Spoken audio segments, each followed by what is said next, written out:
Good morning, everybody. It's good to be back on to maths meetings with you. And I love maths. And we all love maths.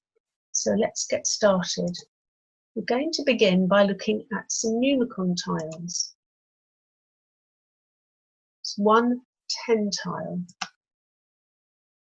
and one 3 tile. So what numeral would we write to show that number? Well, the 110 would be written like that, but we've got those 3 ones, so we have to write the 3 over the 0. So if you said the numeral we were writing was 13, you'd be absolutely right. Well done. We're going to look at a number line now. Can you find 4 on this number line? There it is. Now, today we're going to think about how to add using a counting on method.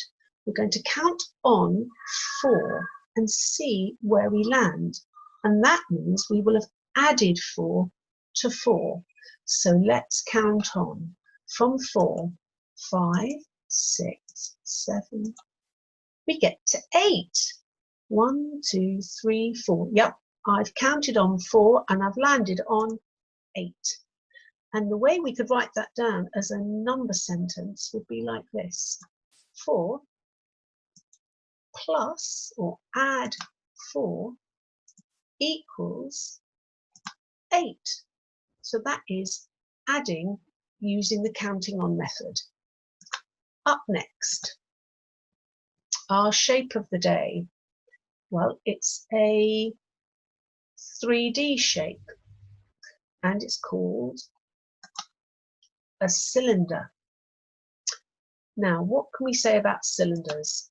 They have a circular top, one continuous curved side, and a circular base. That's the cylinder for you. And here are cylinders in everyday life. A toilet roll, straws, a coffee cup, a fire extinguisher,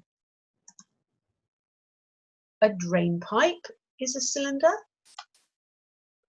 and spaghetti tubes.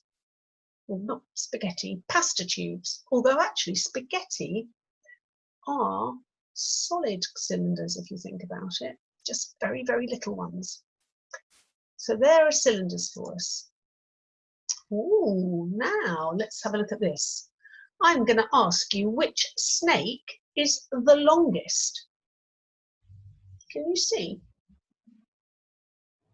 I also want you to tell me, or tell your grown up, which snake is the shortest. But I think this snake is the longest and this snake is the shortest. Is that what you thought too? Because if you did, then you're absolutely right. The other two are not as long or as short as those two. Next up, oh, this is Beth and Billy. They're twins and it's their birthday today. And someone's made them a lovely cake and put 4 candles on the top, which means they are 4 today. Well, as you can imagine, they want to share the cake. They want half each. How can we cut this cake in half? Now, if their daddy put a cut down here, would Beth be happy? Would she be getting the same amount as Billy? No, I think that would mean she'd only get 1 candle and not very much cake, whereas Billy would get 3 candles and a lot of cake. I think their grown-up needs to cut down there, through the middle, so each of them have exactly the same amount. 2 candles each. 2 candles together is 4 candles. So that's the way the cake needs to be cut. So they have half each. Subitizing, oh, I'm taking it away. How many green dots did you see? Another look. Are you holding up this number of fingers? Good. 6 green dots. 3 and 3. And here comes the 10 frame. Now there's one 10 frame and another 10 frame. So we're looking at more purple dots than just 10 today. Let's count together. 1, 2, 3, 4, 5, 6, 7, 8, 9, 10, 11, 12, 13, 14. 14. So 10 fingers for the first 10 frame and 4 fingers for the second. 14. And that's how we would write it. 10 add 4 equals 14. Where is the yellow dot today? Which square is it in? First, second, let's think about it. If you are telling your grown-up or saying it to yourself in your head that the yellow dot is on the 4th square, you'd be right. It's the 4th square today. Now we're going to think about opposites. Opposites are two things that are completely different to each other.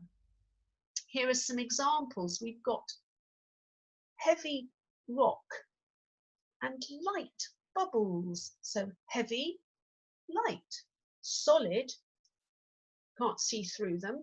They're completely the same all the way through. That's the stones. The bubbles are transparent. You can see through them, and they're not all the same way through because on the outside is the bubbly mixture and on the inside is air. So those are opposites. Now we've got a very, very tall building, block of flats. As you can see, many, many floors all the way up to the top. And then opposite, we've got a bungalow, just 1 story high. So those two are opposites. Day and night. Couldn't be more opposite. The daytime with the sun out means we can see everything. The night, when if we're lucky there's a moon, but sometimes there isn't, we can see very, very little. So day and night are opposites. Can you spot the opposites here? We've got a seagull flying high in the sky, a book, an arrow pointing down, a hot cup of tea or coffee, a glass of cold water, fish swimming under the sea, a book, this time it's an open book. So what are the opposites there? Let's think. We haven't done this before, so let's talk it through. I think the opposite of the bird flying over us up in the sky is the opposite of fish swimming down underneath the sea. Underneath, well, they're in the sea, they're under the surface. I think a hot drink is the opposite of a cold drink. And I think an open book is the opposite of a closed book.